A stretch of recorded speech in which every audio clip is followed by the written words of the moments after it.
The moment she took the bullet meant for him, Seoul realized the poor African intern was never weak, but that wouldn't happen for another 72 hours. Right now, Aminata Njoum was still invisible, exactly how she needed to be. The Gangnam startup office smelled like instant coffee and desperation.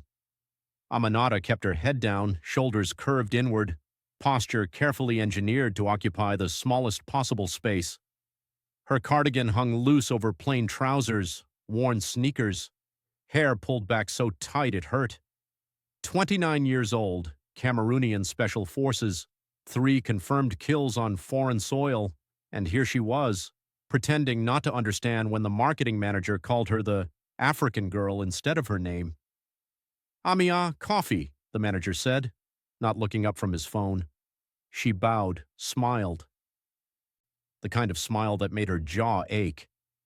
Across the open-plan office, behind reinforced glass that cost more than most Seoul apartments, sat her actual assignment, Lee Tae-jun, 26, sole heir to a tech empire his father built before dying under suspicious circumstances. Tae-jun didn't know Aminata existed as anything more than cheap foreign labor. He definitely didn't know his late father's law firm had hired her through 3 shell companies specifically because no one would ever suspect an African woman of being a bodyguard. Invisibility was the strategy. Erasure was survival. She carried the coffee past rows of developers who never made eye contact. Past the sleek conference room where deals happened in language she pretended not to follow. She set the cup on the manager's desk without a word. "Good girl," he said absently. Aminata's hands didn't shake. They hadn't shaken since Douala, since her unit died in an operation that officially never happened, since she learned that the only people who survived Black Ops were the ones who disappeared completely. Korea had been chosen precisely because it was far, because an African woman triggered every prejudice that made her invisible, poor, uneducated, probably illegal, definitely not dangerous. The irony tasted like copper. Her phone buzzed, text from an unknown number. Thermal signature outside, southeast corner, possible observer, Daniel Okoye, Nigerian-Korean freelance tech fixer, the only person in Seoul who'd looked at her posture and recognized military training instead of servitude. She hadn't wanted an ally. Allies complicated things. But Daniel had wormed his way into her operation by being useful and by never asking questions she couldn't answer. Aminata moved to the break room, angle calculated to view the southeast windows without seeming to look. Thermal signature meant someone with equipment. Observers didn't bring equipment unless they were cataloging patterns. Cataloging meant the timeline had accelerated. She pulled her phone, typed back, "How long?" 15 minutes. White van, tinted windows. Her pulse stayed steady, trained response, muscle memory from operations where panic meant death. She glanced at the wall clock. 4:47 p.m. Tae-jun's calendar said he'd leave at 6 for a dinner meeting in Apgujeong. Public restaurant, multiple exits, civilian cover. If someone was watching now, they weren't planning to wait for the restaurant. Aminata dumped her coffee, moved back toward the main floor. She needed sightlines on every entrance. The office occupied the 7th floor, single elevator bank, emergency stairs on the east side, rooftop access supposedly locked, but she'd picked it 3 weeks ago just in case. Amia. Different voice, sharper. She turned. Manager Kim, the one who'd asked twice if her visa was legal or questionable legal. He stood near the printer, holding papers, frowning. "You're walking around a lot today." "Bathroom," she said softly, ducking her head. He watched her a beat too long, then returned to his documents. That was the tightrope. Move too much, someone noticed. Move too little. She'd missed the threat. Special Forces training taught her to read rooms, predict attacks, neutralize targets before they knew she existed. But it never taught her how to do all that while pretending to be helpless. Her phone buzzed again. "Daniel, van's moving. Circling block, decision point." If the van was circling, they were either confirming the target's location or looking for optimal positioning. Either way, the attack window was narrowing. Aminata moved toward the stairwell, the eastern emergency exit, the one employees avoided because it smelled like mildew and cigarette smoke. She pushed through the door, let it close behind her, stood in the concrete silence. Fluorescent lights flickered overhead, institutional green paint peeling near the ceiling. She pulled the folding knife from her cardigan pocket, nothing fancy, just a blade that could open a throat if necessary, and started climbing, not down, up.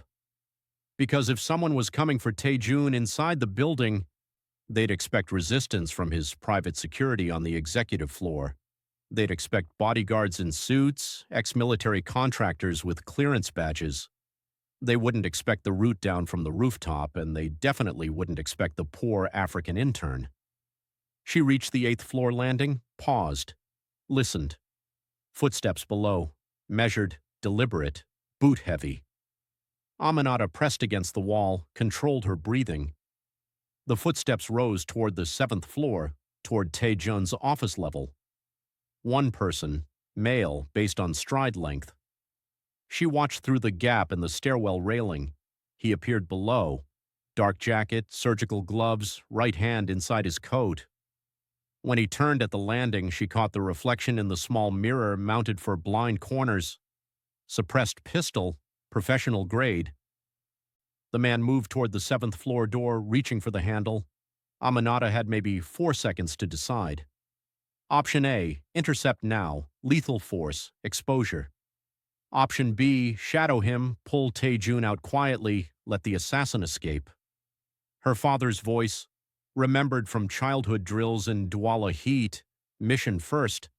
Principle survives, nothing else matters. She'd already killed one of them 3 weeks ago in an alley near Itaewon, buried the body where it wouldn't surface for months. That death had bought time. This one would end her cover completely. The assassin pulled the door handle. Aminata moved. She dropped from the upper railing. No sound. Just gravity and training. Aminata landed behind him as the door swung open, and her knife was already moving, not to kill, that would make noise, but to the pressure point below his ear. Her other hand locked his gun arm before he could process the attack. "Korean?" she whispered in his ear. "Or English?" He tried to twist. Wrong choice. She applied pressure and he sagged, half-conscious. She dragged him backward into the stairwell, door closing with a soft click. 10 seconds elapsed. The office beyond remained oblivious. She zip-tied his wrists with the plastic strip she'd carried for 3 months, then checked his weapon. Check made, serial numbers filed off. Professional hit, exactly as expected. His phone showed a single recent message, 7th floor, target in main office, green light. Green light meant someone was coordinating in real time. Aminata pulled his jacket off, found the wire. Earpiece transmitting on an encrypted frequency. She crushed it under her heel, then texted Daniel, one down in east stairwell. Coordinate extraction, south exit, 2 minutes. She couldn't stay invisible anymore. That choice died the moment she moved. But Tae-jun was still breathing, and that was the only metric that mattered. She left the assassin unconscious, moved back through the door into the office.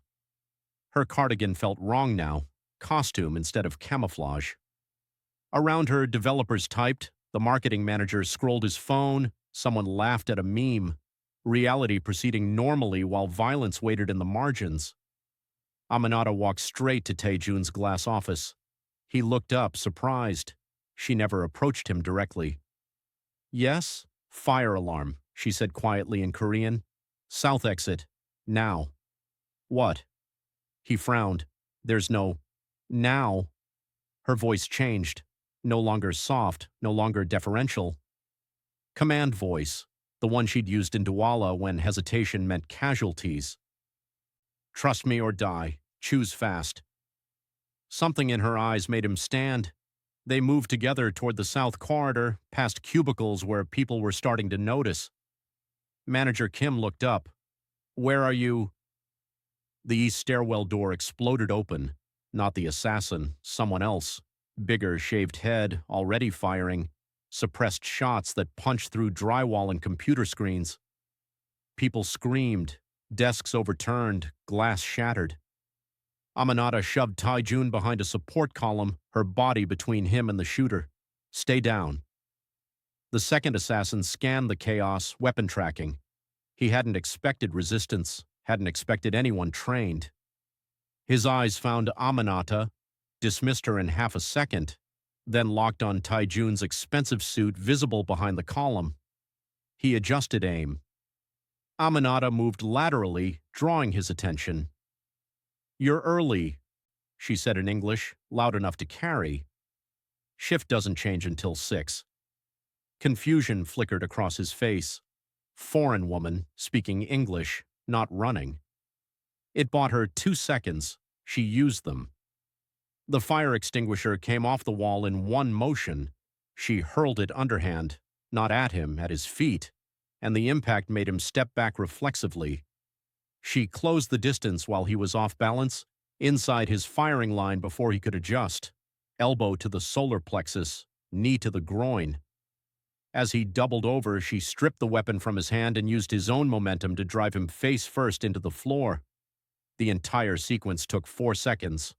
Office workers scattered, screaming. Someone was crying. Aminata kept the gun trained on the assassin's head while she cable-tied his wrists with the bundle she'd grabbed from a nearby desk. "Call police," she said to no one in particular. Then to Tae-jun, "South exit. Move." He stared at her like she'd materialized from another dimension. "Who?" "Later. Move." Daniel appeared in the south corridor, slightly out of breath, messenger bag bouncing against his hip. Van still outside. Changed plan, rooftop extraction, helicopter inbound, 4 minutes. "You called a helicopter?" Tae-jun's voice pitched high. "Your father's law firm did," Daniel said, already moving. "They've been paying for contingencies you didn't know about." Questions later, running now. They hit the stairs, Aminata leading, Daniel between them and Tae-jun, standard protection formation. Below, sirens approached. Above, rooftop access beckoned. Aminata's mind calculated angles. 2 assassins meant a coordinated strike.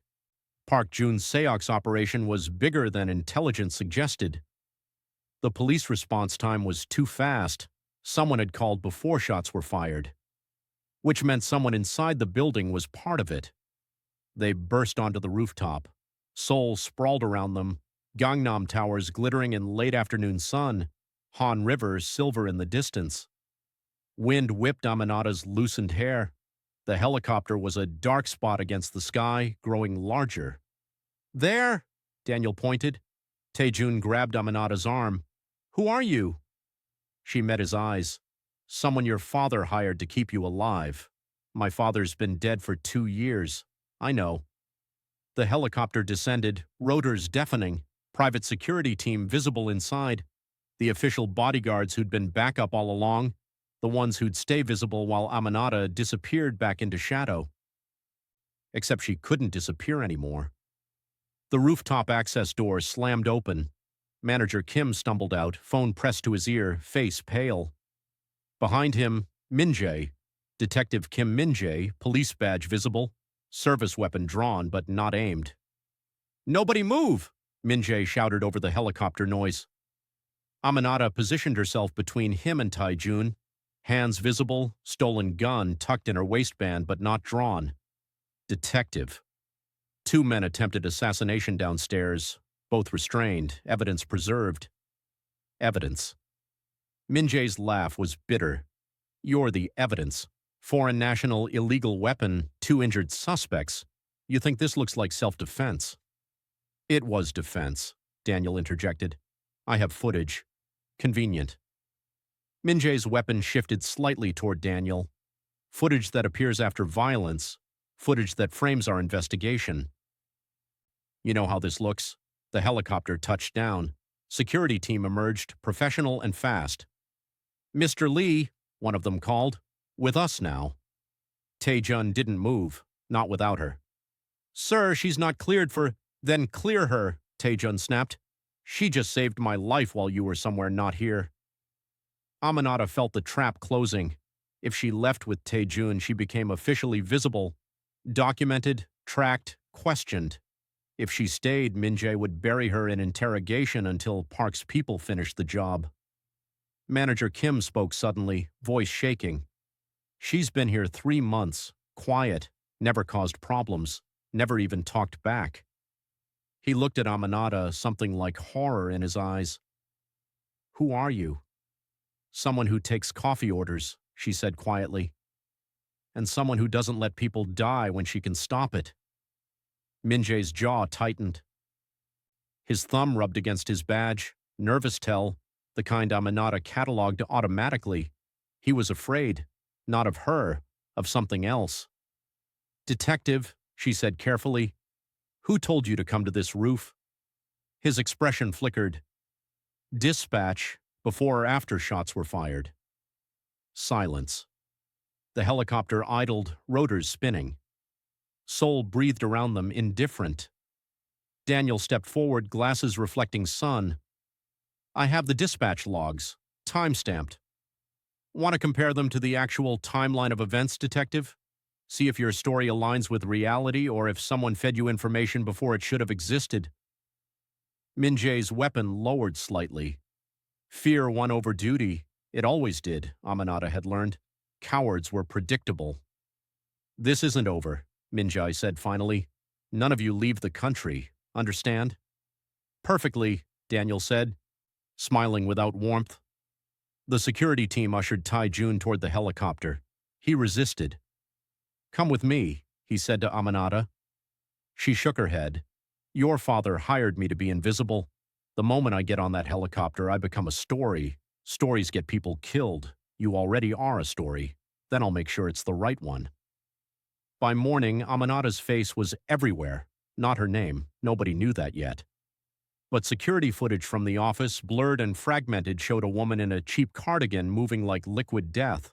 Someone had leaked it, probably Min-jae, probably intentional. The headlines split down predictable lines. Foreign worker attacks office building, conservative outlets, photos zoomed in on her dark skin. Mystery woman saves. Tech. Heir from assassination, liberal sites emphasizing heroism. Who is the African bodyguard? Tabloids, already digging. Aminata sat in Daniel's apartment in Yongsan, watching the feeds multiply on his triple monitor setup. He'd pulled her off the rooftop after the helicopter left, disappearing them both into Seoul's density before Min-jae could organize pursuit. Now they existed in limbo, too visible to hide, too underground to surface. You're trending, Daniel said, not looking away from his screens. Number 3 on Naver, number 7 globally on Twitter. Someone started a Reddit thread analyzing your combat technique frame by frame. Wonderful. They're calling you Seoul's secret soldier. Also, Wakanda woman, which is racist, extremely. He adjusted his glasses. But narratives matter. Right now, you're Schrodinger's immigrant, both threat and savior until someone collapses the wave function. Aminata stood, moved to the window. Yongsan stretched below, anonymous apartment blocks stacked like shipping containers. She'd lived in Seoul for 3 months and learned every back alley, every camera blind spot, every escape route. Invisibility required maps. Now the maps were useless. Her phone buzzed, unknown number. She ignored it. It buzzed again. Answer it, Daniel said. Could be important. She picked up, said nothing. Miss Njoum. The voice was smooth, cultured Korean with American education underneath. My name is Park Jun-seok. I believe we have mutual interests to discuss. Aminata's blood went cold. No, we don't. You interfered with my business. Twice. That's troublesome. Papers shuffled on his end, but perhaps we can reach an understanding. You want to disappear. I want Lee Tae-jun's company. Simple exchange. You walk away. I ensure your immigration status becomes complicated. Or you stay and I ensure it becomes impossible. You sent assassins. I sent solutions to a problem. His tone never changed, still pleasant, still controlled. Young Mr. Lee possesses documents that could damage my reputation, documents his father collected before his unfortunate accident. I simply want to reclaim what's mine by killing him, by resolving an inheritance dispute efficiently. Park paused. You're a Cameroonian, yes? I have contacts in Yaoundé, friends in your former military. It would be a shame if certain operations were re-examined, if certain deaths were re-investigated, threat and blackmail wrapped in politeness. Aminata had heard it before, different languages, same intent. Your move was clumsy, she said, hiring local contractors for a foreign hit. Leaving digital trails, you're not as careful as you think, and you're not as invisible as you hoped. His smile carried through the phone. The moment you acted, you became a story. Stories have endings, Miss Njoum. I'm offering you a good one. Disappear tonight, live quietly elsewhere. The alternative is messier. Is Detective Kim on your payroll or just afraid of you? Silence. Then, practical men understand practical arrangements. Min Jae understands that Korea doesn't need more foreign complications. He'll do what's necessary to restore order by framing me, by resolving an unfortunate incident involving an undocumented worker and unauthorized violence. You'll be deported, if you're lucky. If you're not, you'll face charges. Either way, young Mr. Lee loses his unexpected guardian angel. The line went dead. Aminata set the phone down carefully. Daniel was already typing, tracing the call. Burner, he said, routed through 3 proxies, but he's confident, sloppy confident. He thinks I'm alone. Are you? Daniel looked up. Because I have footage of both assassins, dispatch logs showing Min Jae got tipped off early, and financial records linking Park to shell companies that match the assassins' payment patterns. I have evidence, but evidence only matters if someone's willing to listen. Who would listen? The police are compromised. The media's already decided I'm either a hero or a threat. Park has money and connections. Aminata sat back down, suddenly exhausted. This is why I stayed invisible. The moment you become visible, you become a target for everyone's agenda. So what's the play? Before she could answer, her phone buzzed again. This time, Tae-jun, are you safe? He asked immediately. Relatively. My lawyers are briefing me on things my father never told me. Offshore accounts, security contracts, a protection detail I didn't know existed. His voice carried anger and confusion in equal measure. You've been watching me for 3 months? Yes. While people treated you like... He stopped. I watched you carry coffee. I watched Manager Kim talk down to you. I never said anything. I just assumed. That was the point. It's still... He exhaled sharply. Park Jun-seok called my lawyers this morning, offered to buy my father's company for twice market value. Settlement, he called it. Resolution of unfortunate misunderstandings. Don't take it. I wasn't planning to. My father spent 2 years collecting evidence against Park before he died. Fraud, embezzlement, corporate espionage. He was going to expose everything. Tae-jun's voice hardened. My father didn't have an accident. Park had him killed. Aminata had suspected. Evidence was different. Can you prove it? My lawyers think so, but Park's lawyers are better connected. They'll bury this in litigation for years unless we force it into public view first. He paused. Daniel sent me footage, the assassination attempts, the police response times, everything. He shouldn't have done that without asking. I'm glad he did, because now I understand what my father was protecting me from, and what you've been risking to finish his work. Another pause. There's a press conference tomorrow. My lawyers want me to address the office incident publicly, control the narrative before Park does. Don't. Why not? Because the moment you go public, you paint a target on yourself that I can't protect you from. Park will escalate. He's already threatened me. He'll threaten everyone around you, family, friends, employees, people who aren't trained for this, people like the ones who already got shot at in my office. Tae-jun's voice rose. This already happened, Aminata. Staying quiet didn't stop it. Maybe being loud will. He had a point. Aminata hated that he had a point. If you do this, she said carefully, You need to be ready for retaliation, not just legal, physical. Park doesn't lose gracefully. Then it's good I have you. You don't have me. I'm not your employee. I'm, what, a ghost? A shadow? Tae-jun's frustration peaked. You took bullets meant for me. You revealed yourself to save my life. That's not nothing. That's not just a contract. Aminata didn't respond. Couldn't. Tomorrow, 6 p.m., my company headquarters, Tae-jun continued, press conference. I'm announcing everything. The assassination attempts, Park's involvement, my father's evidence. I'm putting it all on record. You can be there or not, your choice. But I'm done hiding. He hung up. Daniel leaned back in his chair. He's brave. He's reckless. Sometimes they're the same thing. Daniel pulled up a new screen. Social media analytics, public sentiment tracking. The internet loves a revenge story. Underdog heir versus corrupt businessman. Mysterious bodyguard with a secret past. This could actually work if we control the information flow, or it could get everyone killed. It could, Daniel admitted. But doing nothing definitely gets Tae-jun killed eventually. Park won't stop. You know that. Aminata did know.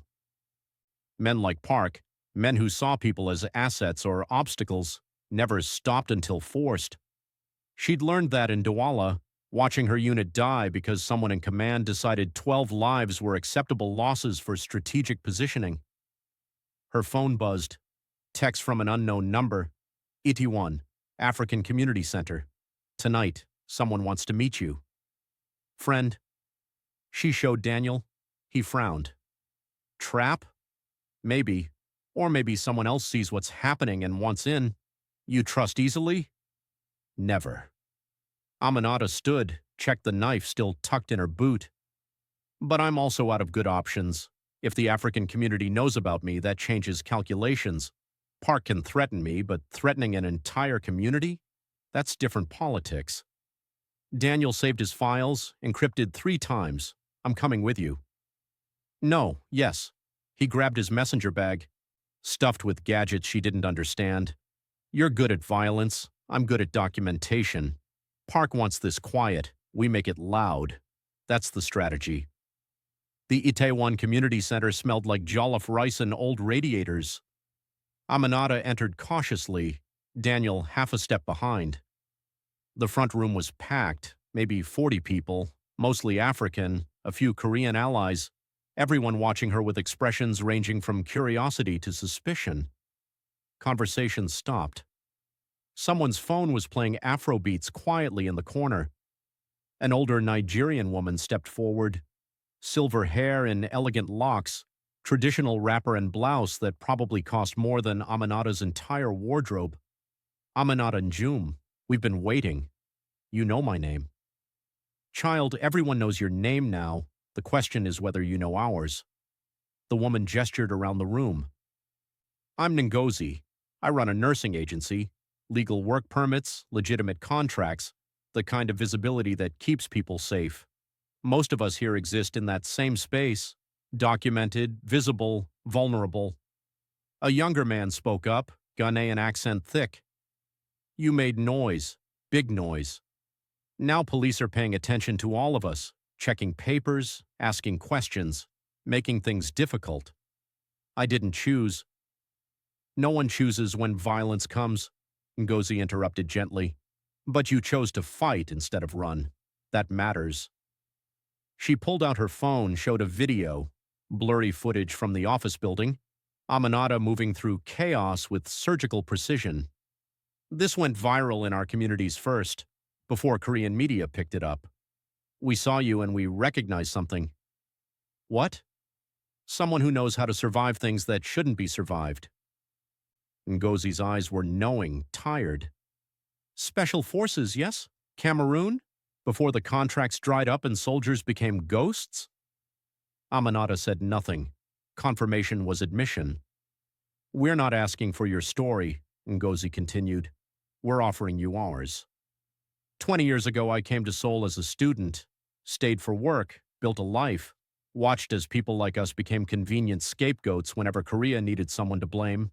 Crime rises, foreign workers, economy struggles, immigration problem, a building burns, illegal foreigners. Daniel shifted beside Aminata. You think Park's going to use that angle? I know he will, Ngozi said. He's already started. News outlets friendly to him are running stories about unvetted foreign workers and security risks. They're building a narrative where Aminata isn't a hero, she's a threat. An armed illegal who brought violence into a peaceful workplace. The Ghanaian man pulled up his phone. Look, 3 articles in the last hour. African workers' violent past raises questions. Immigration loopholes put Koreans at risk. They're not even subtle. Aminata scanned the headlines, feeling the trap tighten. Park wasn't just threatening her anymore. He was weaponizing xenophobia against an entire community. So what do you want from me? She asked. We want to stand with you, Ngozi said simply. Tomorrow night there's a Hongdae Street Festival. Cultural celebration, music, food vendors. The African community has a stage, has visibility. We want you there. Publicly. Let people see you as human, not headline. That's suicide. Park will do what he's already doing, another voice interjected. A Korean man, maybe 40, stepped from the back. I'm Pastor Cho. I work with immigrant rights. Ngozi called me because you need to understand something about Korean public opinion. It's malleable. Right now, you're a mystery. Mystery becomes monster very easily. But if people see you standing with community members they recognize, they trust, the narrative shifts. Daniel was nodding. He's right. Humanization is the countermove. Park can't paint you as a faceless threat if you have a face people sympathize with. I'm not looking for sympathy, Aminata said. Then what are you looking for? Ngozi's voice sharpened. Because right now you're playing Park's game, hiding, running, proving you're dangerous by acting like someone who needs to hide. You want to protect Lee Tae-jun? Protect yourself first. Become someone the public wants to defend, not deport. It was strategic. Aminata could see that. But strategy required vulnerability, and vulnerability had gotten her unit killed in Douala. Trust was a luxury she'd stopped affording. I'll think about it, she said finally. Don't think too long, Pastor Cho said. Festival starts at 7 p.m. tomorrow. We'll have security, real security, not Park's compromised police, Korean activists, international observers, media. If something happens, the world will be watching. That's what I'm afraid of. They left the community center as night settled over Itaewon. Neon signs flickered to life. English, Korean, Arabic, a dozen languages competing for attention.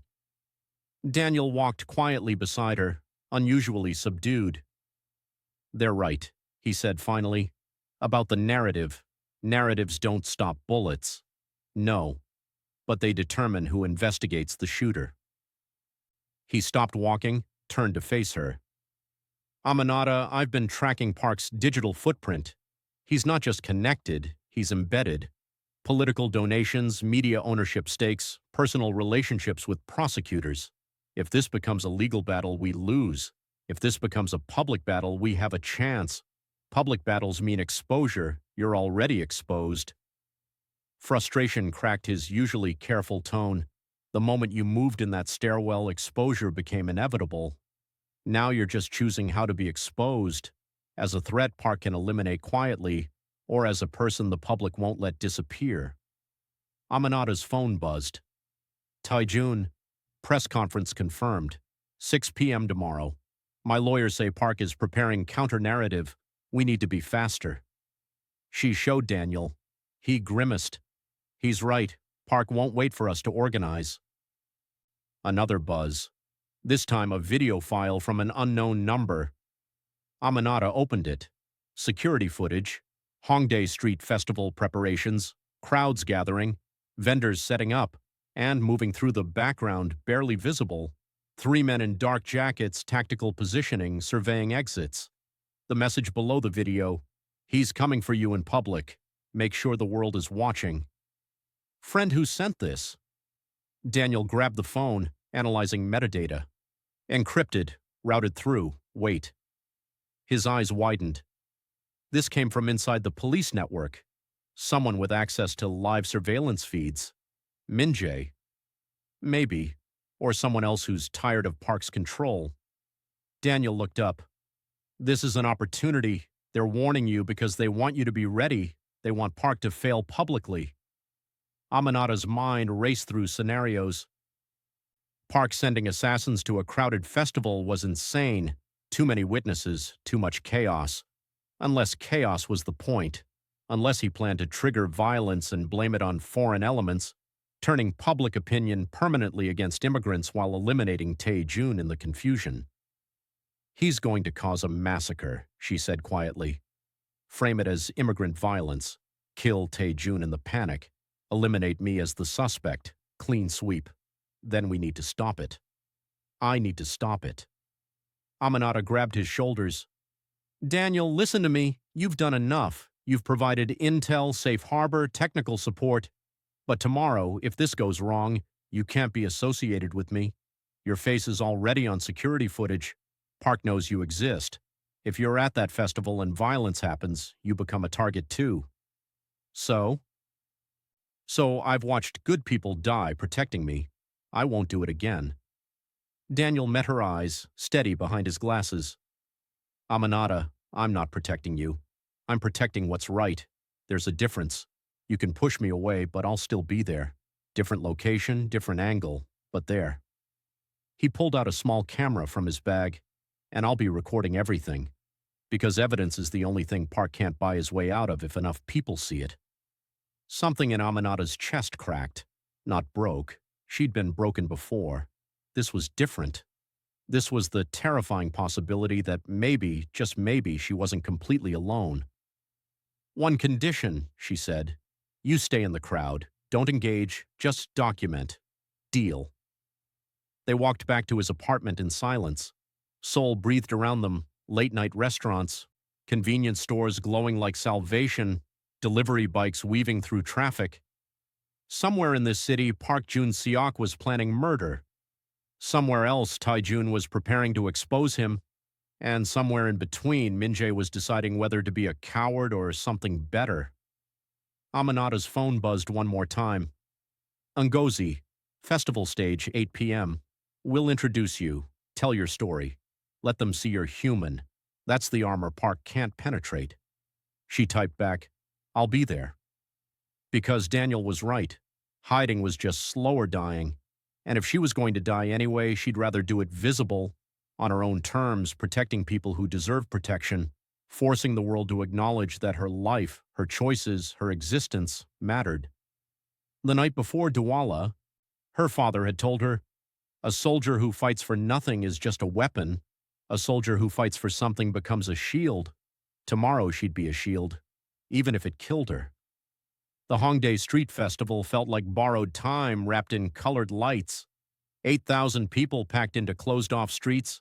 Korean students, international residents, tourists with cameras, families with children perched on shoulders. Music pulsed from 3 stages simultaneously. Food vendors grilled meat and fried dough, smoke rising like prayers. Aminata moved through the crowd wearing borrowed clothes from Ngozi, a vibrant African print dress that made invisibility impossible. That was the point. Daniel circled somewhere in the periphery, camera hidden, recording everything. Tae-jun's press conference had happened an hour ago, controlled, precise, his lawyers flanking him as he detailed Park's assassination attempts and corporate fraud. The footage was already spreading online, competing with festival videos for attention. Park would be furious, cornered, desperate. Aminata reached the African community stage at 7:47 p.m. Ngozi waited there with Pastor Cho and a dozen others, forming a protective circle. Music played, high-life guitar, joyful and defiant. People danced. For a moment, Aminata let herself believe this could work. That visibility could be armor instead of target. Ready? Ngozi asked. No, good. The ready ones usually lie. Ngozi squeezed her hand. Just tell them who you are. The rest will follow. At 8:03 p.m., the music lowered. Ngozi took the microphone. her voice carrying through speakers across the festival. Friends, neighbors, family, tonight we celebrate more than culture. We celebrate courage. I want to introduce someone you've seen in headlines but haven't truly met. Aminata Njoum from Cameroon, a protector, a survivor, a sister. Applause rippled through the crowd. Aminata stepped forward, microphone suddenly heavy in her hand. Thousands of phones pointed at her, recording, streaming, judging. She found Daniel in the crowd, gave him a small nod. I came to Korea to disappear, she began, voice steady. In Cameroon, I was a soldier. I served. I lost people. When that life ended, I needed somewhere no one would find me. Korea seemed safe because I could be invisible here. Just another foreign worker, just another face people wouldn't remember. Silence spread through the immediate crowd. People strained to hear. 3 months ago, I took a job protecting someone. I won't explain why, that's not my story to tell. But I will say this. I watched Korean workers treat me like I was nothing. I smiled when people called me names. I bowed when they dismissed me. Not because I'm weak, because invisible people survive longer. She paused, scanning faces. Some sympathetic, some uncomfortable, some still recording. Yesterday, I stopped being invisible because someone tried to kill the person I was protecting, and I chose his life over my safety. That choice made me visible, made me a story. And now people are deciding what that story means. Am I a threat or a hero? Am I dangerous or just different? Movement at the edge of the crowd. 3 men in dark jackets pushing through. Aminata's trained eye caught tactical positioning. They were spreading out, surrounding the stage area. She kept talking. Heart rate steady, muscle memory taking over. I don't know what I am to you, but I know what I am to myself. I'm someone who believes lives matter more than comfort. I'm someone who won't let people die when I can stop it, even if it costs me everything. The 3 men were closer now, 40 meters, hands inside jackets. Daniel's voice crackled through the small earpiece Ngozi had given her. Aminata, 3 tangos converging pattern. I'm tracking. Say the word and I call it in. She couldn't call it in. Minjae's police were compromised. Calling them would just speed up Park's plan.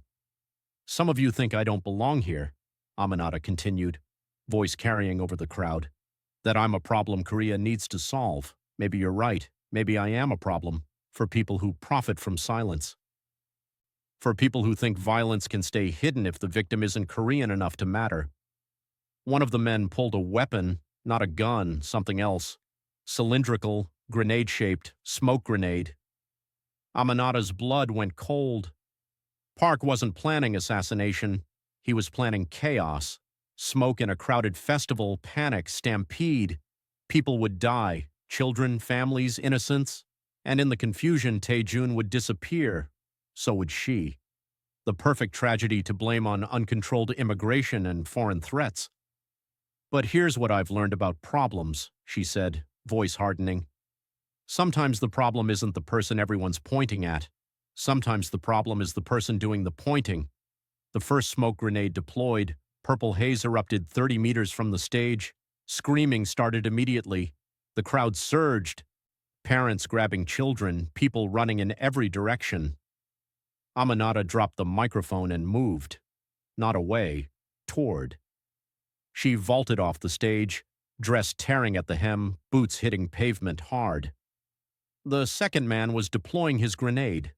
She reached him as purple smoke billowed, drove her palm into his nose, felt cartilage crunch. He dropped, weapon clattering.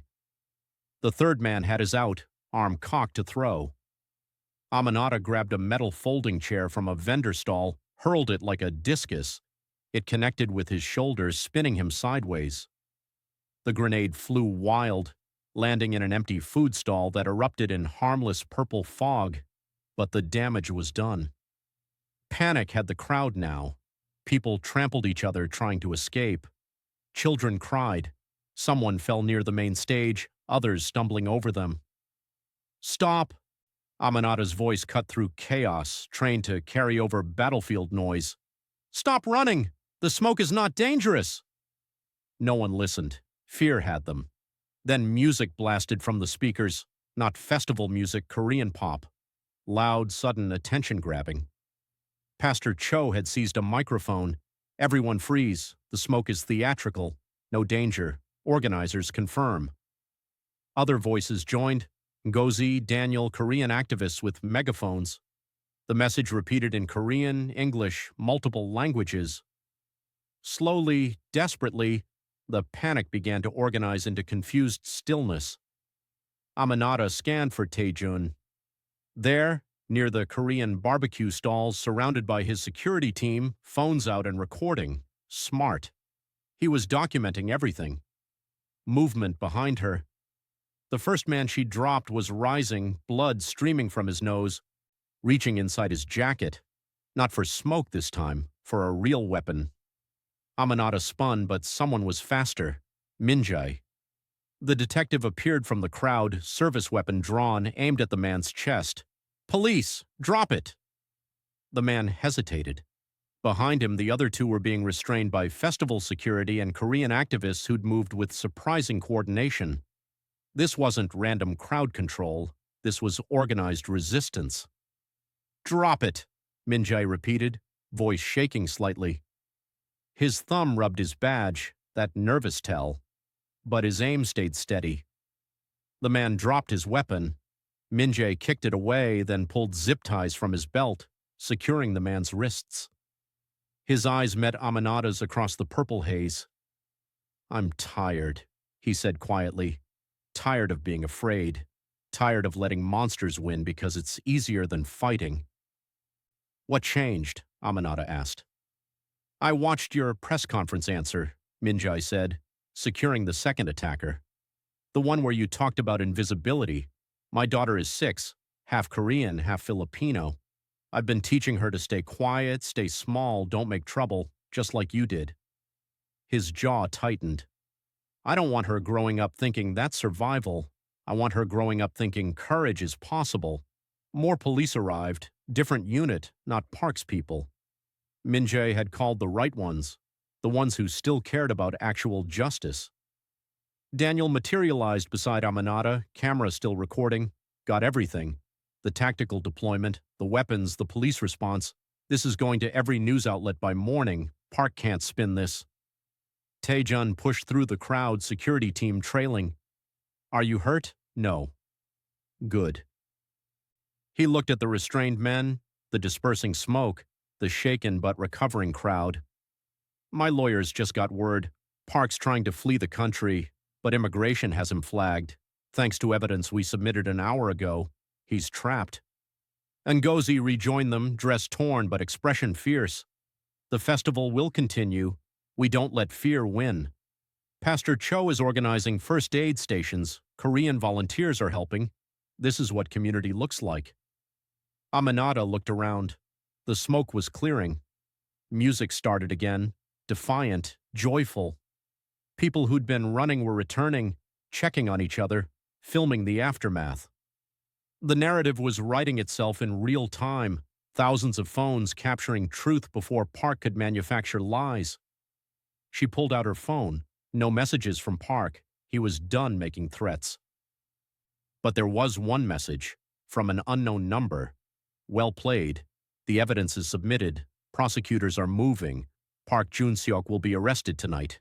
You're free. Friend Minjae? She asked, showing him the phone. He shook his head. Not me, but I have a guess. He gestured to a figure at the edge of the crowd. Older woman, sharp suit, police superintendent insignia visible. My boss. She's been building a case against Park for months, waiting for the right moment. You gave her that moment. The superintendent nodded once at Aminata, then melted back into official police business. Taejun's phone lit up. He read the notification, then smiled, genuinely for the first time since Aminata met him. It's over.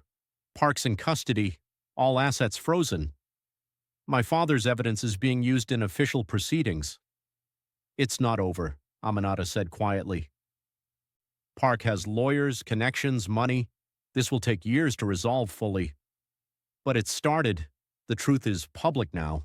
That's what my father wanted. Tae-jun looked at her, something like understanding in his eyes. What will you do now?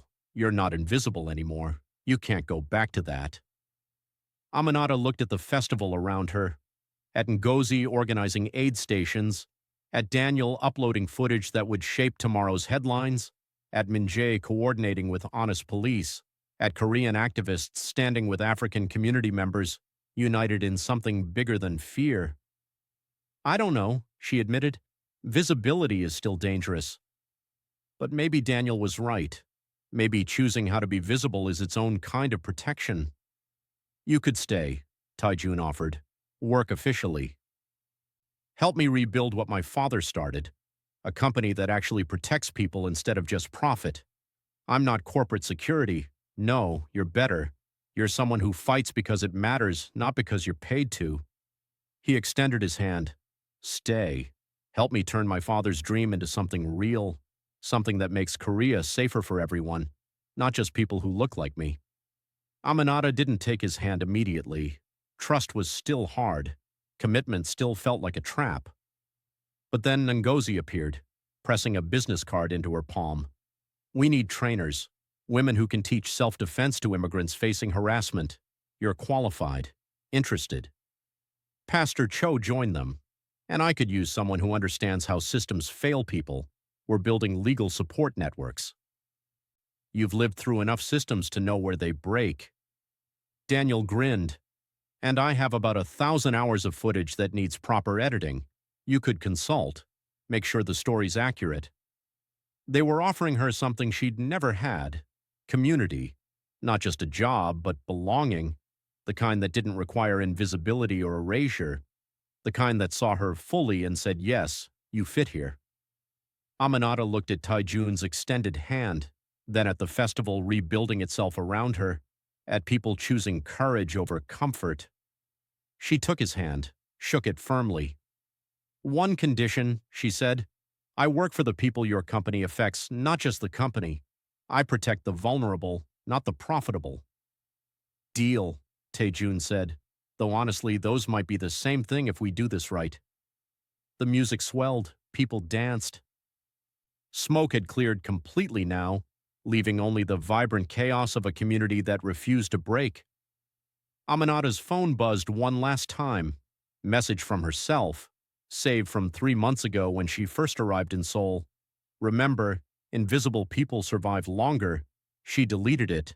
Survival wasn't enough anymore. She wanted to live. And living, she was learning, meant being seen, risks and all. The festival continued around her, Seoul glittering in the distance. And for the first time in years, Aminata Njoum felt something dangerous. Hope. The end. Sometimes the greatest strength isn't in how well you hide, it's in choosing when to be seen. If this story moved you, if it made you think about courage, visibility, and the power of standing together, let it move others too. Share it. Remember it. Because stories like Aminata's deserve to be told again and again, until being different is no longer dangerous, until being seen is no longer survival but celebration.